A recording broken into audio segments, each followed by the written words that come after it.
Sabay-sabay po nating basahin ang aklat ng mga taga-Galasya, chapter 5, verses 16 to 26. Sinasabi ko sa inyo, ang Espiritu ang gawin ninyong patnubay sa inyong buhay at hindi kayo magiging alipin ng hilig ng laman. Sapagkat ang mga nasa ng laman ay laban sa kalooban ng Espiritu at ang kalooban ng Espiritu ay laban sa mga nasa ng laman. Lagi naglalaban ang dalawang ito kaya't hindi ninyo magawa ang nais ninyong gawin.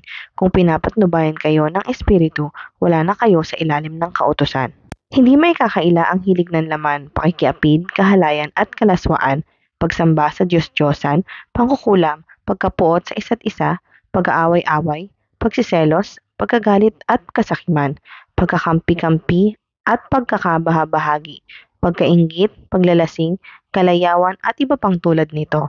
Muli ko kayong binabalaan, ang gumagawa ng mga ito ay hindi magkakaroon ng bahagi sa kaharian ng Diyos. Subalit ang bunga ng Espiritu ay pag-ibig, kagalakan, kapayapaan, katyagaan, kabaitan, kabutihan, katapatan, kahinahunan at pagpipigil sa sarili. Walang batas laban sa mga ito, at pinatay na ng mga nakipag-isa kay Kristo Jesus ang kanilang makasariling pagkatao, pati na ang mga masasamang hilig nito. Kung ang Espiritu ang nagbibigay buhay sa atin, siya na rin ang paghariin natin sa ating buhay. Huwag na tayong maging palalo, huwag na nating galitin ang isa't isa, at huwag na rin tayong mag-inggitan.